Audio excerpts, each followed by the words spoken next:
Hello बच्चों, question states that is force needed to keep body moving with uniform velocity.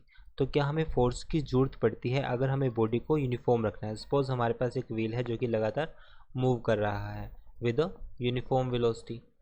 Now की concept for this question.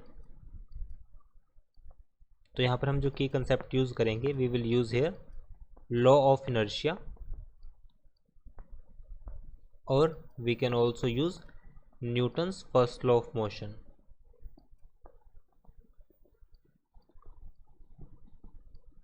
As we know, अगर हम law of inertia Newton के first law को describe करें, it states that if a body is in rest, अगर कोई body है, if a body is in rest, या तो वो बॉडी रेस्ट में है या फिर बॉडी मोशन में है।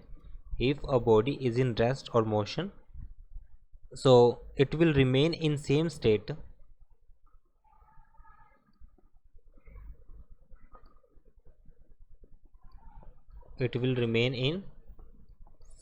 state और यूनिफॉर्म मोशन। अगर रेस्ट में तो रेस्ट में रहेगी, और अगर यूनिफॉर्म मोशन मीन्स अगर यूनिफॉर्म वेलोसिटी तो यूनिफॉर्म वेलोसिटी ही रहेगी, अनलेस एक्सटर्नल फोर्स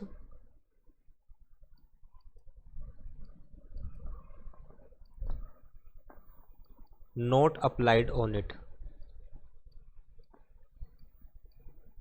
जब तक हम उस पर कोई एक्सटर्नल फोर्स को अप्लाई नहीं करते हैं। सपोज ये हमारे पास कोई व्हील है, अगर ये लगातार मोशन में है तो वो मोशन में ही रहेगा। जैसे हम उस पर एक फोर्स अप्लाई करेंगे, so it's state will change. अगर स्टेट चेंज हो गई, इट मीन्स हमने उस पर कोई एक्सटर्नल फोर्स को अप्लाई किया है। बट इसने कहा कि फोर्स की हमें ज़रूरत पड़ेगी बॉडी को मोशन में यूनिफॉर्म वेलोसिटी को कांस्टेंट मीन्स यूनिफॉर्म वेलोसिटी में रखने के लिए। So we can say no need of force. So it is our answer. I hope solution is understandable. Thank you.